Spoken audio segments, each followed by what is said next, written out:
According to the 9/11 Commission, the airplane that appeared over Washington and went on to strike the Pentagon was Flight American 77, the same plane that had disappeared from radar screens over West Virginia almost 1 hour before. But they never provided any evidence of that. As we have seen, the flight data recorder's serial number that could have identified the airplane was never released. All the debunkers have to show for Flight 77 is a small piece of wreckage carrying an American Airlines serial number. But this piece could have been placed by anyone onto the grass after the impact.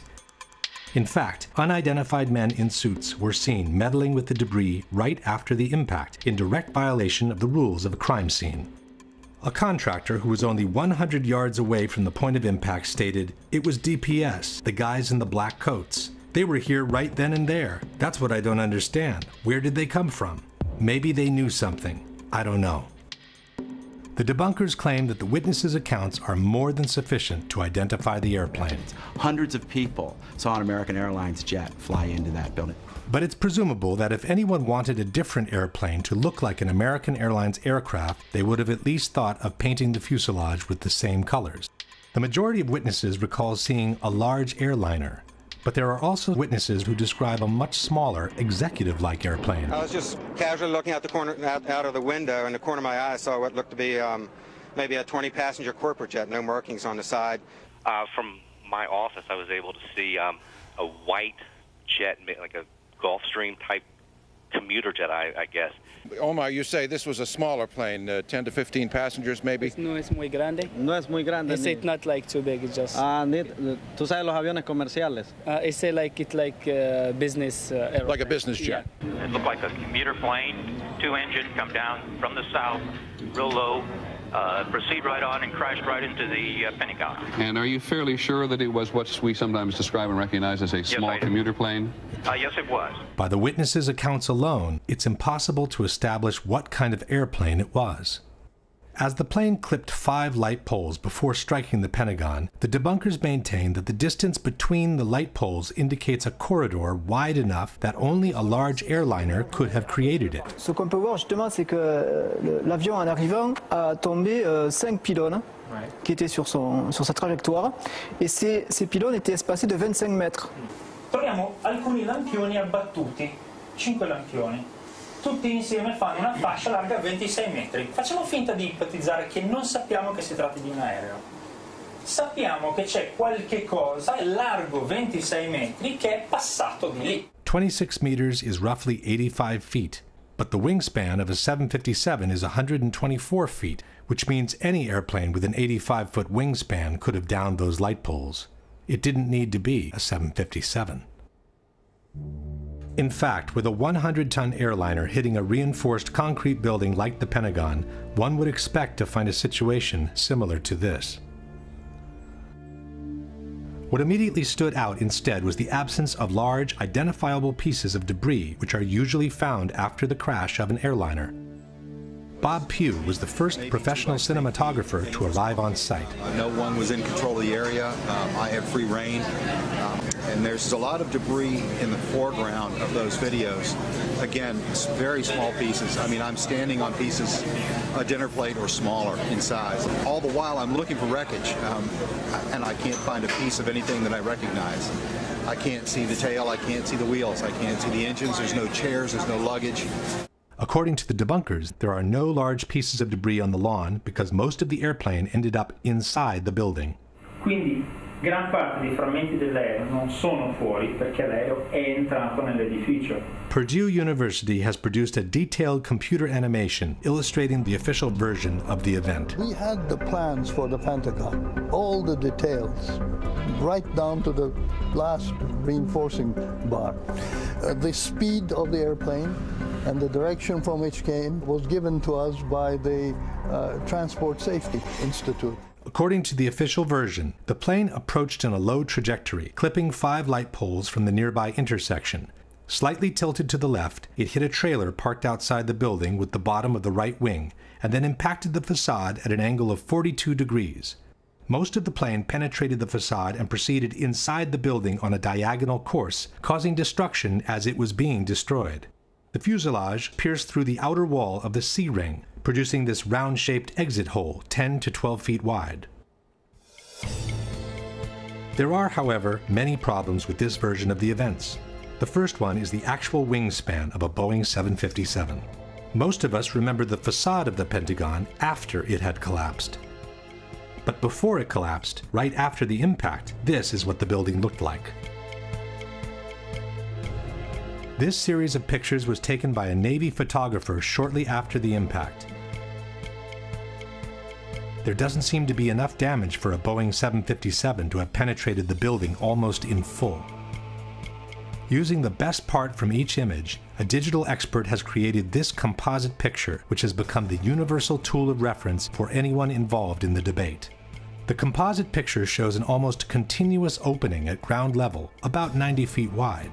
The damage extends to the second floor, with an entry hole about 15 feet wide. This is enough, maintain the debunkers, to have accommodated most of the plane inside the building. Effectivement, on peut se demander où est-il passé. Et puis, si on prend des photos qui ont été prises à des instants différents et qui justement, par un assemblage, ont permis de montrer les dégâts qui étaient réellement visibles sur la façade, et là on voit clairement que tout le rez-de-chaussée a été anéanti sur une longueur de 30 mètres, et puis au milieu, bien sûr, vous avez le trou de la carlingue. That gash in the E-ring was about 90 feet across. The wingspan of the plane was about 124 and change.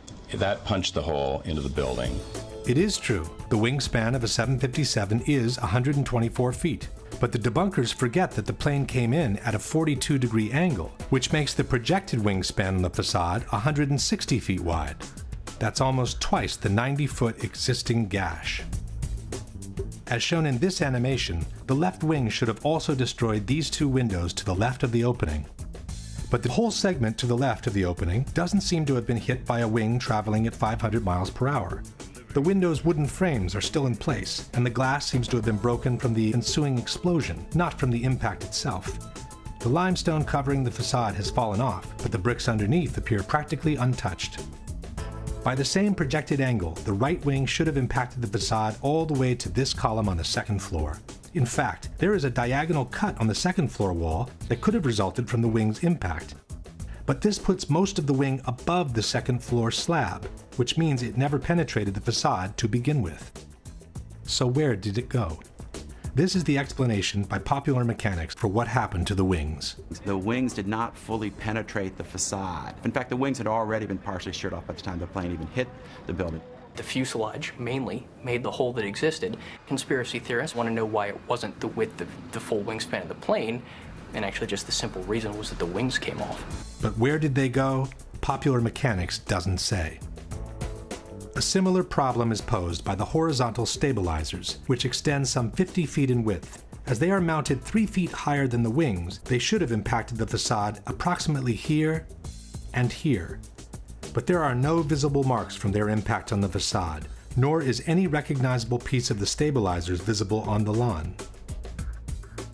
Same story for the tail, which raises 24 feet above the fuselage. At the time of impact, the tail should have hit as high as the windows on the 4th floor. The Purdue animation shows the tail entering the building in full, as if it were cutting through butter. But the facade above the entry hole doesn't show any significant damage, and the glass from the windows around the hole isn't even broken. For the missing tail and stabilizers, Popular Mechanics offers this generic explanation. A plane flying 500 miles an hour, hitting a concrete wall that is extremely reinforced, there's not going to be much left of it. You're not going to see it sitting on the lawn of the Pentagon in 1 or 2 or 3 pieces. But here is the problem. If part of the wings, the stabilizers, and the tail disintegrated against the facade, how could the fuselage penetrate it almost entirely? The fuselage is by far the weakest part of the plane, as it basically consists of an empty cylinder meant to carry the passengers and their belongings. How fragile the fuselage is compared to the wings is explained by aviation expert Jacques Rolland. Jacques Rolland, ancien général de l'armée de l'air, est aujourd'hui le meilleur expert en crash aérien auprès des tribunaux. Il n'est pas du tout évident de comprendre qu'effectivement, dès que vous avez un choc à l'avant, l'ensemble s'enfonce à la vitesse de pénétration, en fait. Et le premier point dur se trouve ici. Tant que vous n'arrivez pas là, l'avion, c'est du papier. Question. How could the fuselage, which is the weakest part of the plane, penetrate the facade almost entirely, while part of the wings, the stabilizers, and the tail, which are relatively stronger, were unable to do so and were shattered in 1,000 pieces instead?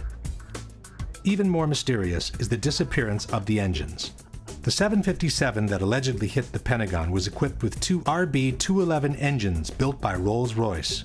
Almost 8 feet in height, weighing over 7,000 pounds each, the internal core of the engine is made with components so sturdy and resistant that they are considered practically indestructible. It has to rotate at about 10,000 revolutions per minute, with blade speed of about 800 miles per hour.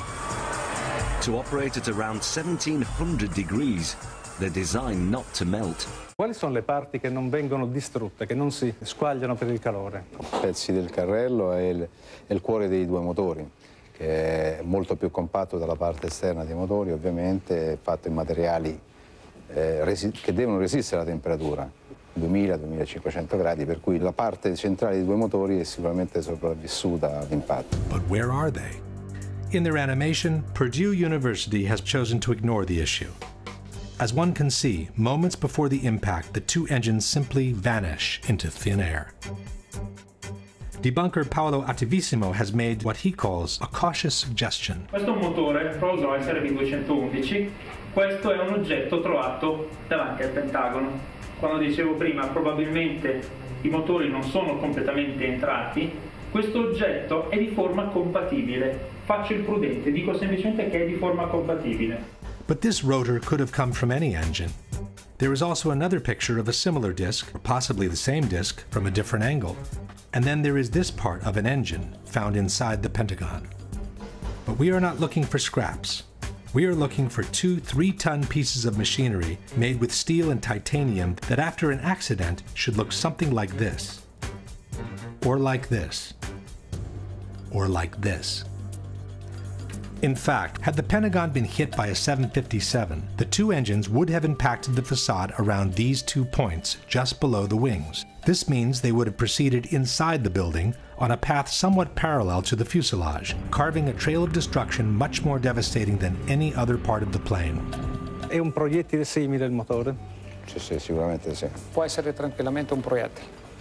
Lanciato a 800 km all'ora, la struttura viaggia e non si ferma al minimo ostacolo. But there are no engines visible outside the exit hole, nor are there any other holes in the wall that could have been caused by an engine.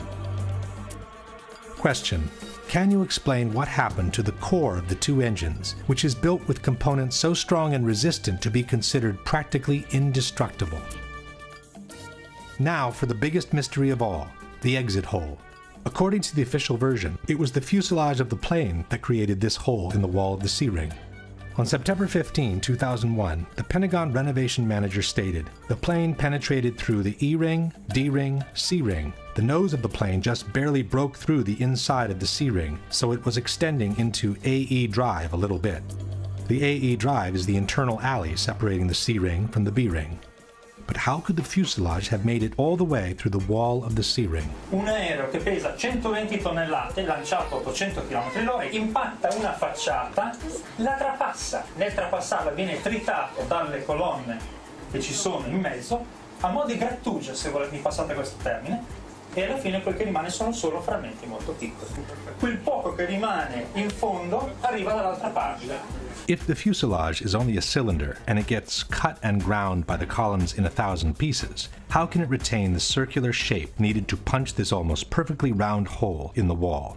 This is where the explanations by the debunkers become absolutely fascinating. The mass of the plane penetrated the building with enormous energy and continued into the building in a state almost more like a liquid than a solid. Then encountered reinforced concrete columns 2 feet thick, so the aircraft was flying through a forest of columns.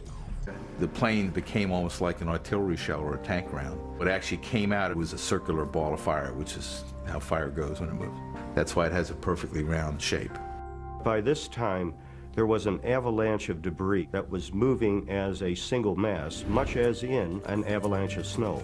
Whether it was a liquid mass, a ball of fire, or an avalanche of snow, all these hypotheses are flatly contradicted by the Pentagon Building Performance Report, a document published in 2003 by the American Society of Civil Engineers.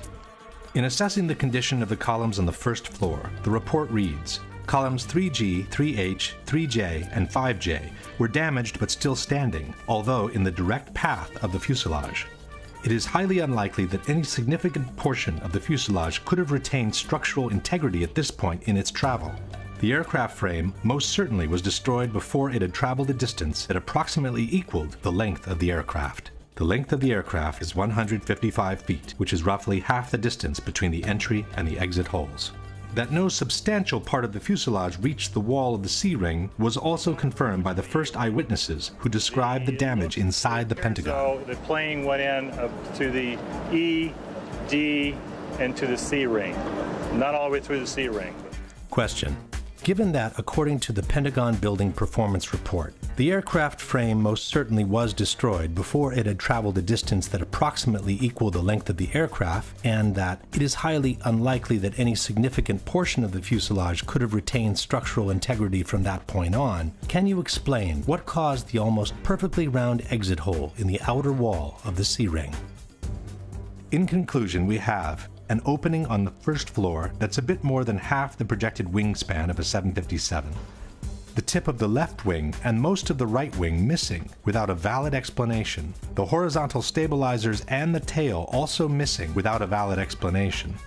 A fuselage that behaved more like a warhead than an empty cylinder made with aluminum. No trace whatsoever of the core of the two engines, and an exit hole on the C-ring that no one can rationally explain.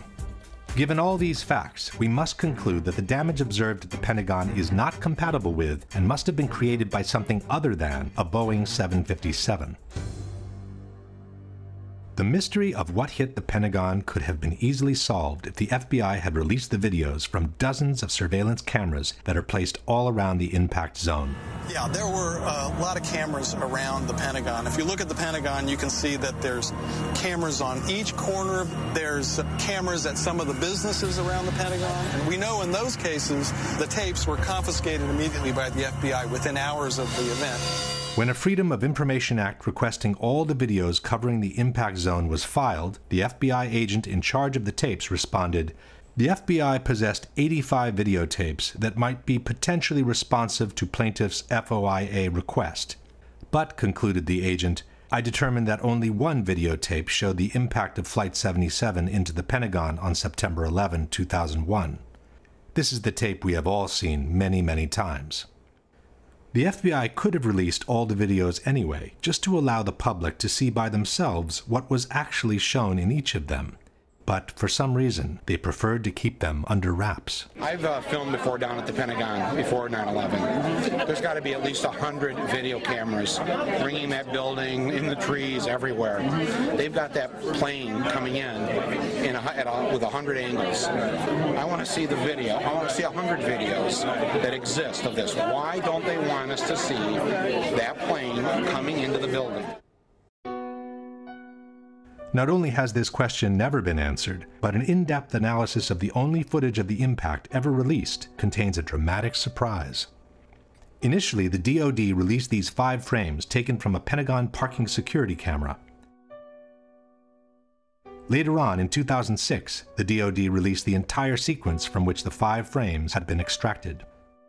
The time-lapse sequence runs at approximately 1 frame per second, and it shows the moments leading up to the impact, the large explosion, and a billowing fire that ensued.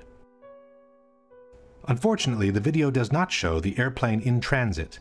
All we can see in the frame preceding the explosion is what appears to be the tail of an airplane followed by a trail of white smoke. But the body of the plane remains covered by this concrete column standing in the foreground. The Department of Defense also released a second video, taken by a different camera from the same parking lot. The second camera was actually located in the very column that obscured the view of the plane in the first video. This aerial shot of the Pentagon shows the actual location of the 2 cameras. The second camera faces in the same direction as the first, and it offers a clear, unobstructed view of the same field of action. By using the moment of the explosion, we can synchronize the 2 cameras with absolute frame-by-frame accuracy. By synchronizing the 2 cameras, we notice that the second video begins earlier than the first, while the first lasts longer than the second. This leaves us with a middle comment section of about 100 frames, which are perfectly synchronized with each other. From the moment the police car moves on, the action proceeds in an identical manner both in the frames preceding the explosion and in those following the explosion. Especially in the second part of the videos, after the explosion, we can verify how each couple of frames depicts exactly the same action by looking at the shape of the billowing smoke. This confirms that the two cameras were operating in perfect synchronization. This is only to be expected. After all, the two cameras were controlled by a centralized recording system called multiplexer, or TLR. There is, however, one pair of frames from the two videos that shows a completely different action from one another. They happen to be the two frames in which the plane travels across the lawn. It's frame 23 in the relative count. As the first video showed the tail and the trail of smoke, we would expect the second camera placed in this concrete column to show the entire body of the plane in the same position. It does not. In the corresponding frame, camera 2 shows only the tip of the plane entering frame from the right-hand corner. But how can the nose of the plane be behind the tail at the same moment in time? The synchronization system allows for a maximum fluctuation between the two cameras, or margin of error, of 1/30th of a second. Given that the plane is traveling at 750 feet per second, the maximum possible fluctuation between the two cameras would translate into a difference of a mere 25 feet in the position of the plane. A 757 is 155 feet long. Even calculating the perspective due to the diagonal path, this is far from sufficient to explain the large discrepancy between the two images. Furthermore, after this moment, the two videos resume their perfect synchronization, which is maintained all the way to the end. Why these two crucial frames, and only these two, are so different from one another has puzzled researchers and digital experts alike. The same digital expert who had prepared the universal image from the Pentagon has also conducted an in-depth technical analysis of the two videos released by the Department of Defense. After confirming that the two cameras were synchronized by the same multiplexer system, this expert has compiled a table comparing the contents of each pair of frames. As one can see, frame 23 is the only one showing a strong inconsistency between the two images. The expert has then proceeded to analyze the two frames with the most sophisticated digital tools and has obtained some astonishing results. A series of Boolean subtractions reveals that a small part of the image is actually present in both frames. What is said to be the nose of the airplane in camera 2 is also present as part of the smoke trail in camera 1. It seems in fact as if someone has retouched this area of the frame by means of cut and paste in order to cover the plane, while he has kept the end of the smoke trail to make it look like the nose of the plane entering frame. Question: given that the maximum fluctuation between the two cameras would translate in a difference of 25 feet in the position of the plane, can you provide a valid explanation for the large discrepancy between the two corresponding frames? Absent a valid explanation for this discrepancy, we must conclude that at least one of the two frames is the result of intentional manipulation or photoshopping. If we now summarize the situation at the Pentagon, we have the total lack of evidence that the unknown incoming was in fact Flight 77, a mysterious phantom plane that attracted the attention in the opposite direction, the failure from the White House to shoot down the incoming even though it posed a serious and imminent threat, a totally illogical approach maneuver from a terrorist's point of view, an alleged hijacker incapable of performing that maneuver, the absence of any significant part of the plane from the wreckage, a damage to the building clearly incompatible with a 757, a doctored tape of the impact, and the obvious reluctance by the FBI to release any other tape that could allow the identification of the plane.